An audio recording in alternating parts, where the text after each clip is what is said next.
The crystal chandeliers of the Riverview Grand Hotel's main dining room sparkled overhead as my mother-in-law, Eleanor Barrett, dropped her bombshell announcement. The weekly family dinner, usually a tense affair, had just become a declaration of war. The board voted this morning, Eleanor continued, dabbing her lips with a monogrammed napkin. As majority shareholder, I'm taking direct control of hotel operations. Sarah, dear, you'll need to clear out your office by tomorrow. My husband Thomas shifted uncomfortably beside me but remained silent. Typical. He'd probably known about this coup for weeks. I'm Sarah Barrett, and until approximately 2 minutes ago, I was the general manager of the Riverview Grand, Miami's most prestigious boutique hotel. 6 years ago, I transformed it from a struggling family business into a 5-star destination. But according to my mother-in-law, none of that mattered because I would always be the girl from the housekeeping staff who got lucky. The paperwork has already been filed, Eleanor added, clearly enjoying herself. The board agreed that the hotel needs experienced leadership. Experienced leadership. I kept my voice calm, remembering the hidden camera in my favorite orchid arrangement, the one that had been recording this whole dinner.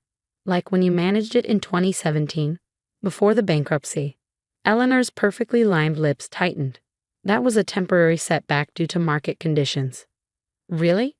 Not because you spent the renovation budget on your yacht?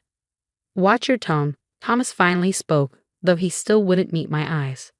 Mother knows what's best for the hotel. I studied my husband of 8 years, wondering when he turned into the spineless echo of his mother's will. Probably around the same time Eleanor had threatened to cut off his trust fund if he didn't support her plans. The hotel needs modernization, Eleanor declared. New management, new vision. We're already in talks with Luxury Resorts International for a potential sale. And there it was, her real plan. She wanted to sell the historic property to developers who would tear it down and build another Solace resort tower. The same developers who'd been sending her lavish consulting fees for months, according to the financial records I've been quietly gathering. Sarah, Eleanor's voice dripped with false sympathy. I know this must be difficult. But really, did you think a former housekeeper could run a property of this caliber forever? The board needs someone with proper breeding. I thought about the real board meeting that had occurred this morning. The one Eleanor didn't know about, held via secure video conference with the majority of shareholders she didn't realize existed. It's interesting you mentioned the board, I said, taking a sip of water. Tell me, which board members voted for this change? All of them, of course. It was unanimous. Really? Because I spoke to Harrison Pierce this morning, and Maria Chen, and Judge Roberts. They all send their regards. Eleanor's hand trembled slightly as she reached for her wine glass. Those 3 names, her most reliable board allies, were supposed to have attended a private meeting with her today. A meeting that never happened because they were all at their real board meeting with me. You're bluffing, she said, but uncertainty had crept into her voice. They signed the documents. Did they? Or did someone else sign for them? I pulled out my phone, showing her a text from Harrison Pierce. Documents forged. Proceeding as planned. The color drained from Eleanor's expertly made-up face. What have you done? Thomas demanded, finally looking at me directly. Me? I've just been doing my job. Running the hotel, maintaining security, keeping records. I smiled. Very detailed records. Security? Eleanor's voice had risen an octave. What security? The new system we installed last year, remember? You approved the budget for it personally. High-definition cameras, state-of-the-art microphones, all feeding into a secure cloud server. They cover every inch of the hotel, including your private office, Eleanor. Now Thomas looked worried too. He should be. Those cameras had captured plenty of interesting conversations between mother and son over the past year. You can't? That's illegal. Eleanor sputtered. Actually, it's not.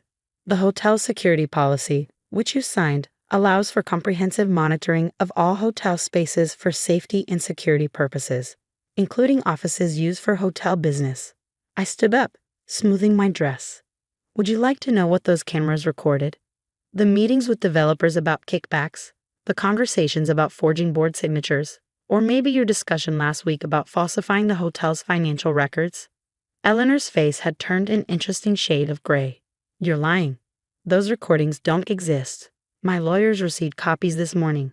along with documentation of every illegal transaction you've conducted using hotel resources over the past 5 years.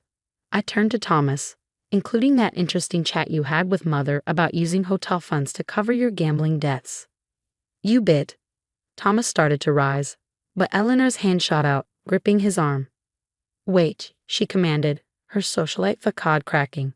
What do you want? What did I want? I thought about my first day at the Riverview Grand 15 years ago. A 22-year-old immigrant with a degree in hotel management, taking a housekeeping job because no one would give me a management position without proper connections. I remembered Eleanor's dismissive glances, Thomas's condescending flirtations that somehow turned into marriage, and 6 years of proving myself while being treated like an interloper. Originally, I said quietly, I wanted respect, recognition for turning this hotel around, but you made it clear that would never happen. So instead, I'll take ownership. Ownership? Thomas laughed nervously. The family trust controls the majority shares. Check again, I suggested. Your gambling debts weren't the only thing I discovered, Thomas. Those emergency withdrawals from the trust to cover your losses, they violated the trust's terms. As of this morning, those shares have been redistributed according to the trust's dissolution clause. Eleanor's wine glass shattered on the floor. That's impossible. I control the trust. You did, until the trustees saw evidence of your financial misconduct. Apparently, they take a dim view of embezzlement and fraud. I picked up my purse, preparing to leave them with one final revelation. Oh, and those shares you thought you controlled? Check the ownership records. For the past year, I've been quietly buying them through a holding company. As of today, I own 60% of the Riverview Grand. You can't prove any of this, Eleanor hissed, but fear had replaced the contempt in her eyes. Actually, I can prove all of it.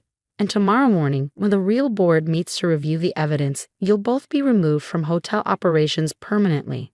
I headed for the door, then paused. I suggest you use tonight to pack up your offices. Security will arrive at 9 a.m. sharp. As I walked through the hotel's elegant lobby, my heels clicking on the marble floors that I'd once polished as a housekeeper, I pulled out my phone and sent a pre-prepared message. Proceed with phase 2. Tomorrow would be interesting, but tonight I had preparations to make. After all, taking control was just the first step. Keeping it would require everything I'd learned in 15 years of watching, waiting, and building my case piece by piece. At exactly 8:59 a.m. the next morning, I stood in the Riverview Grand's executive suite, watching the security feeds on my laptop. Right on schedule, Eleanor and Thomas arrived in the lobby, heads held high, probably expecting this to be a minor inconvenience before their lawyers sorted everything out. What they didn't expect was the team of forensic accountants already working in the financial office or the FBI agents waiting by the elevators. Mrs. Barrett? Agent Martinez approached Eleanor. We have some questions about certain international wire transfers made from hotel accounts. I watched Eleanor's perfect composure crack. I need to speak with my lawyer. Of course, Martinez smiled. They can meet us at our office. We have a warrant to seize all financial records and electronic devices. Thomas tried to slip away toward the service elevator, but another agent intercepted him. Mr. Barrett, we'd like to discuss some interesting credit card charges at various casinos. Charges that match missing amounts from hotel renovation funds. My phone buzzed. Maria Chen. I took one last look at the security feed, watching Eleanor and Thomas being escorted out. Then I straightened my jacket and headed to the boardroom where the real power shift would occur. The Riverview Grand's boardroom had always been Eleanor's domain. Her carefully chosen artwork, her preferred leather chairs, her family photos arranged to remind everyone of the Barrett legacy. But today, new faces filled those chairs, shareholders who'd been silently supporting me for months. Good morning, I began, taking my place at the head of the table. I believe we all know why we're here. Harrison Pierce, our longest-serving board member, spoke first. The evidence you've provided is disturbing. Forged signatures, embezzled funds, kickbacks from developers. How long has this been going on? At least 5 years, I replied, distributing tablets containing my complete documentation. Since Eleanor first tried to sell the hotel to Luxury Resorts International. When that failed, she began looking for other ways to force a sale. And your husband? Maria Chen asked gently. He was involved. Thomas helped cover up his mother's activities in exchange for her paying off his gambling debts. The cameras caught several explicit conversations about their arrangement. Judge Roberts, who'd served on the board since the hotel's founding, shook his head sadly. I knew Gerald Barrett. He built this hotel from nothing, made it a landmark. To see his wife and son destroy his legacy like this. They haven't destroyed it yet, I said firmly. That's why we're here. For the next 2 hours, we reviewed my plans for the hotel's future, not just securing its financial stability, but expanding while preserving its historic character. New restaurants featuring local chefs, a restored ballroom that had been Eleanor's storage space for her designer wardrobe. Partnerships with Miami's arts community. This is impressive, Harrison said finally. But Eleanor won't go quietly. She still has connections, influence. I'm counting on that, I smiled. Check page 47 of your reports. They turned to the page, and a collective gasp filled the room. There, in meticulous detail, was evidence of Eleanor's other activities. Tax evasion schemes, manipulated property values, bribes to city officials. All documented through years of security footage and financial records. She's not just facing hotel management issues, I explained. The FBI's Financial Crimes Unit has been building a case for months. They just needed probable cause for a warrant, which her attempt to forge board signatures provided. Maria leaned forward. You've been planning this for years, haven't you? Since the day Eleanor told me a mere housekeeper would never truly be part of the Barrett family. She was right. I became something better. I became someone who could protect Gerald Barrett's real legacy. The vote was unanimous. I was confirmed as CEO and majority owner of the Riverview Grand Hotel. My first official act was to cancel all discussions with development companies about selling the property. By evening, the news had spread through Miami's business community. Eleanor and Thomas had been released on bail, but the evidence against them was overwhelming. Their lawyers were already floating plea deal possibilities. I was in Gerald Barrett's old office, my office now, when Janet, my assistant, buzzed me. Mrs. Eleanor Barrett is here. She's insisting. Send her in. Eleanor entered, her designer outfit slightly disheveled.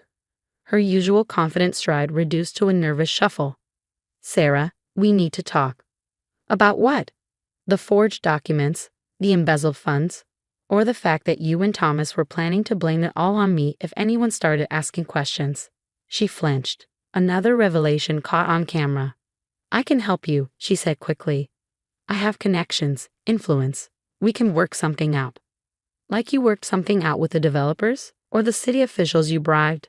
You don't understand, her voice cracked. This hotel, it's all I have. No, Eleanor. The hotel was something you had, but you saw it as nothing more than a property to exploit. I see it as Gerald Barrett saw it, as a legacy worth protecting. Gerald? She sank into a chair. What do you know about Gerald? I opened my desk drawer and pulled out an old photograph. It showed a young Gerald Barrett standing in front of the newly opened hotel, pride shining in his eyes. Beside him was a woman in a housekeeping uniform, his mother. Did you know Gerald's mother was a housekeeper? I asked quietly. That he worked as a bellhop to put himself through school. He never forgot where he came from. That's why he always treated every employee with respect. Eleanor stared at the photo, her carefully maintained facade crumbling. He never told me. Because you never asked. You were too busy trying to turn his dream into a commodity to be sold. Security appeared at my door. I texted Janet when Eleanor entered. Mrs. Barrett needs to leave, I told them. Please ensure she doesn't remove anything from the property. As they let her out, she turned back. What will you do with the hotel? I'll run it, like Gerald would have wanted, with respect for its history and the people who make it work. After she was gone, I walked through the hotel's elegant halls, greeting staff members by name, people who'd worked alongside me when I was just another housekeeper with dreams. They smiled back, pride and hope replacing the fear that had dominated during Eleanor's reign. In the grand lobby, I paused by the massive portrait of Gerald Barrett that dominated one wall. Someone, Eleanor probably, had added a plaque beneath it reading, "The Barrett Family Legacy." Janet, I called to my assistant. Have a new plaque made. This one should read, "Every dream starts somewhere." Over the next year, the Riverview Grand flourished. The restored ballroom became Miami's most sought-after event venue. Our new farm-to-table restaurant earned 2 Michelin stars. Most importantly, we established a scholarship program for hotel employees pursuing degrees in hospitality management. Hans eventually took a plea deal, agreeing to testify against his mother in exchange for a lighter sentence. Eleanor faced substantial prison time for financial fraud and tax evasion. The society pages buzzed about the scandal for months. But I was too busy running a successful hotel to care. Every morning, I still walk through the hotel's service areas first, greeting the housekeeping staff as they prepare for another day. Some of them are students working their way through school like I did. They all know my story now. It's become part of the hotel's lore. Remember, I tell each new employee during orientation, Gerald Barrett believed everyone deserves a chance to rise. All you need is determination, integrity, and patience. And maybe, I add with a smile, a really good security system.